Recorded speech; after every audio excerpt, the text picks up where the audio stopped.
আবহাওয়ার ভ্রুকুটি, টানা বৃষ্টি আর টানা বৃষ্টিতে দুর্যোগ দুর্ভোগ। ঘাটালের ছবি একবার দেখাতে চাইবো আপনাদের। শিলাবতী আর চুমি নদীর জলস্তর ক্রমশ বাড়ছে, আর তাতে ঘাটালের কি অবস্থা ঘাটালের জানবো। আমার সঙ্গে সুকান্ত রয়েছে সরাসরি, একবার কথা বলবো। তো দেখো অতনুদা, আমরা এখন বসে রয়েছি নৌকোর উপর, অর্থাৎ বন্যার জলে নৌকো। আর এই নৌকোই কিন্তু ঘাটালবাসীর ভরসা, কারণ প্রত্যেকটি জায়গায় গ্রাম থেকে শহর কিন্তু রাস্তাঘাট ডুবে গিয়েছে। পিছনেই দেখতে পাওয়া যাচ্ছে যে বাড়ি পর্যন্ত জলের তলায় রয়েছে, যার ফলে এখন ঘাটালবাসীর কাছে এই ভরসার জিনিস নৌকো বা ডিঙি। প্রত্যেকটি বাড়িতেই কিন্তু এই নৌকো ডিঙি আছে, আর যাদের বাড়িতে নেই তারা কিন্তু কেউ এক গোলা কেউ এক কোমর জল পেরিয়ে তারা কিন্তু যাতায়াত করছে। এক কথায় চরম জল যন্ত্রণার মধ্যে ঘাটালের লক্ষাধিক মানুষ। আর এই ঘাটালে আজকে পরিদর্শনে এসেছেন সেচ মন্ত্রী মানস রঞ্জন ভূঁইয়া, রয়েছেন প্রিন্সিপাল পিডব্লিউডির পিএইচির প্রিন্সিপাল সেক্রেটারি মনীশ গুপ্ত এবং আরও প্রশাসনিক আধিকারিকরা। তারা কিন্তু প্রশাসনিক বৈঠক শেষে এখন বন্যা পরিদর্শনে এসেছেন।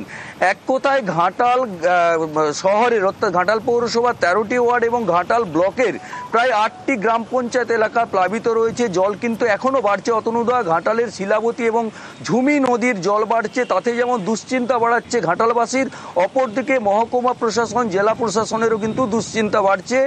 প্রশাসনের পক্ষ থেকে এলাকায় এলাকায় পানীয় জল পৌঁছে দেওয়া হচ্ছে, বসেছে মেডিকেল ক্যাম্প এবং খাবার বিলি করা হচ্ছে প্রশাসনের পক্ষ থেকে। এক কথায় প্রশাসন কিন্তু তৎপর এই বন্যা মোকাবিলায়। অতনুদা, ধন্যবাদ সুকান্ত। এবার একবার ডেবরার ছবি আপনাদের দেখাই, কারণ ওদিকে কাঁসাই নদীর জলস্তরও বেড়েছে। তারপরে ডেবরার বিস্তীর্ণ অঞ্চলের কি অবস্থা? প্রশাসন যথেষ্ট চেষ্টা করছে যে করেই হোক এই জলস্তর বাড়ার ফলে যাতে ক্ষয়ক্ষতি আটকানো সম্ভব হয়। কিন্তু চাষের জন্য যারা চাষের জন্য যারা ধান চারা দিয়েছিলেন তাদের অবস্থা খুবই সঙ্গীন, তার কারণ চাষের জমিতে পুরোপুরি জল উঠে গেছে।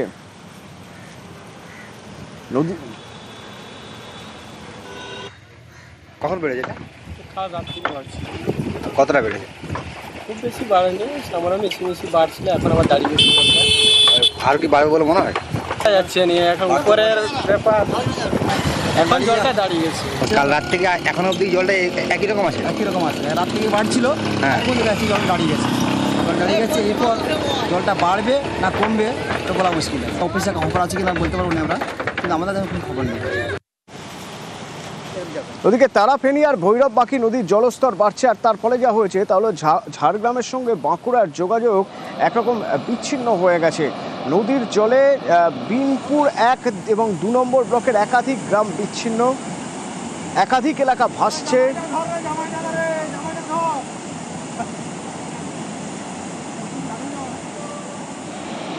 স্কুল সব মাস্টারমশাইগুলা নদীর উপরে, বন্যার কারণে আসতে পারে না। যেদিন বন্যা হবে সেদিন মাস্টারমশাই আসতে পারবে না, করা কিছু না। মাস্টারমশাই সব বাইরে, তো নদী পেরিয়ে আসতে হবে। বিনপুর 1 এবং 2 নম্বর ব্লকের একাধিক গ্রাম বিচ্ছিন্ন হয়ে গেছে জলের জন্য, এবং ঝাড়গ্রাম আর বাঁকুড়ার যোগাযোগও বিচ্ছিন্ন হয়ে গেছে। মুশকিলে পড়েছে স্কুল পড়ুয়ারা। যাচ্ছিলাম, কিন্তু জল বেড়ে যাওয়ার কারণে আমি স্কুল যেতে পারলাম না। 20 দিন ধরে স্কুল যেতে পারি না। রাখানি নদীর উপর যে ব্রিজ করা হয়েছিল, সেই ব্রিজে জল বেড়েছে রেলমাতে, তারা খুব রিক্স নিয়ে ব্রিজের উপর দিয়ে ব্রিজের উপর রাখা হয়েছে। কোনো গাড়ি পারাবার করছে না, লোকজন পারাবার করতে পারছে না, দোকান হাট বাজার কিছুই করতে পারছি না। অসুস্থ রুগী, বিশেষ করে ডেলিভারি রুগী থাকলে কোনো ফুলকুসমা অথবা সেই বাড়িপুর ওই দিকের জায়গাগুলো সব টাবার রাগুলোর দিকেও জায়গা নাই। চরম দুর্ভোগের মধ্যেই আছি 5 থেকে 7 দিন। তারপরে শিক্ষা ব্যবস্থাটাও প্রায় 7 দিন ধরে বন্ধ আছে, কারণ ওই পাড়ার যে সমস্ত শিক্ষক টিচার্স আছেন তারাও আমাদের এখানে প্রাইমারিতেও আসতে পারছেন। অবশ্যই একটা বিচ্ছিন্ন দ্বীপের মতো অবস্থা, এবার 3 দিকে ঘেরা আমাদের। আর ওদিকে ঝাড়গ্রাম বিহারে বৃষ্টির জন্য ডিভিসি জল ছাড়ছে, ছাড়া জলে একাধিক এলাকা, খানাকুলের 4টি গ্রাম পঞ্চায়েতের একাধিক এলাকা প্লাবিত। বাড়ি ঘর ধর ডুবে যাচ্ছে, যাতায়াতের অসুবিধা প্রচুর। জল চাষের জমি সব তো ডুবে গেছে, ফসল নষ্ট হয়ে গেছে। অনেক দুর্ভোগের, বাজারও যেতে পারা যাচ্ছে না, জল তো প্রচুর। আবার বৃষ্টি হচ্ছে, জল ছাড়ছে, আবার ডিবিতে আবার জল বেড়ে যাবে। মারাখানা অঞ্চল তো এমনি ডুবে বেশি হয়ে যাচ্ছে। প্রতি বছর জন্ম থেকে তো দিকে আসি, প্রতিদিন সকাল বিকাল জল ছেড়েই যাচ্ছে। আর আমাদের এখানে খানাকুল বিশেষ করে নিম্ন এলাকাগুলো প্রতি বছরই হয়, এবছরও আষাঢ় মাসের 4 তারিখ 5 তারিখ থেকে অলরেডি শুরু হয়ে গেছে। প্রত্যেক দিন নিয়মিতভাবে যেভাবে জল ছাড়ছে, আমাদের প্রতিদিন জীবনযাত্রার অবস্থা দেখতে পাচ্ছেন। সব থেকে বড় রিস্ক নিয়ে রাস্তাঘাটে মানুষ বেরোতে, আমাদের যেমন একটা প্রতিদিন বেরোতে হয়, বেরোচ্ছি। তাছাড়া উপায় নেই, এখন মোটামুটি একটু বেরোতে পারছি, এরপর একটু বেরো গেলে আর বেরোনো যাবে না। খানাকুলের ভৌগোলিক অবস্থাটা এমন উল্টানো গামলার মতো, তার উপরে ডিবিসি আমাদেরকে মানে এক প্রকার বাঁচতে দেবে না আমরা বলতে পারি, বা খানাকুল মানুষজনকেও বাঁচতে দেবে না। তার কারণ যে সময় জল ছাড়ার কথা ছিল সে সময় জল ছাড়েনি। এবছর দেখবেন অনেক আগে জল ছেড়েছে। তো যেই সময় নদী বাঁধগুলো কাজ চলছিল, তো সেটা আমরা ফুলফিল করতে পারলাম না। একদিকে আকাশের তো আমাদের যেটা বৃষ্টিটা হচ্ছে, আমরা জানি নিম্নচাপের জেরে বৃষ্টিটা হচ্ছে, তাহলে আমরাও তো বলতে বাধ্য হচ্ছি যে ডিভিসি যদি তার জল ধারণ ক্ষমতা না আগে রাখতে পারে, তাহলে জলটা ধারণ করাটা উচিত না। সে জল ছাড়ুক, আগে তার ড্রেজিং এর ব্যবস্থা করুক। আর ওদিকে ভুটান পাহাড়ের জলে আলিপুরদুয়ারের বাংরি নদীতে হঠাৎই হড়পা বান, এবং এই হড়পা বানে দেখা যাচ্ছে যে টোটোপাড়া যাওয়ার একটা বাস আটকে পড়ে। বাংরি নদী, আলিপুরদুয়ারের বাংরি নদীতে এই হড়পা বানে আটকে পড়ে বাসটি, এবং বাসে তখন যাত্রীরা রয়েছে। পরে প্রশাসন যাত্রীদের উদ্ধার করে।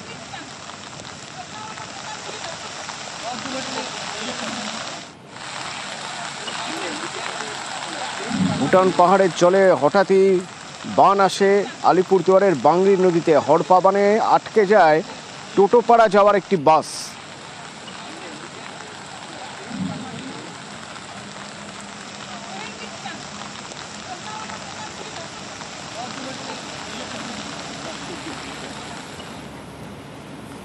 আর পাহাড়ে অবিরাম বৃষ্টির ফলে কালিম্পং বাংলা সিকিম লাইফলাইন, সেই বাংলা সিকিম লাইফলাইনের ধস জাতীয় সড়কে কালিম্পংয়ের কাছে, কালিম্পংয়ের 29 মাইলের যে ধস, সেই ধসে বিপর্যস্ত হয়ে পড়েছে। সেখান থেকে যান চলাচল বিপর্যস্ত।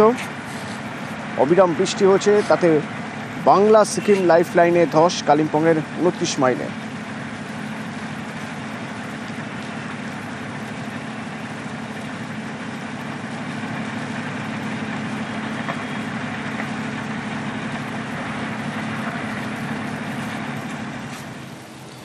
চন্দ্রকোনা 2 নম্বর ব্লকের পলাশচাপড়িতে 3 দিন ধরে বন্ধ আইসিডিএস কেন্দ্র। কেন না, শিক্ষক আর রাঁধুনির মধ্যে ঝগড়া। এই ঝগড়া কেন?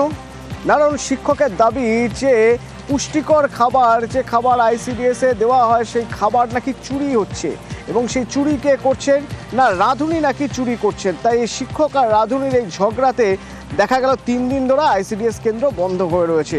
শিশু আর অন্তঃসত্ত্বারা পুষ্টিকর খাবার পাচ্ছেন না।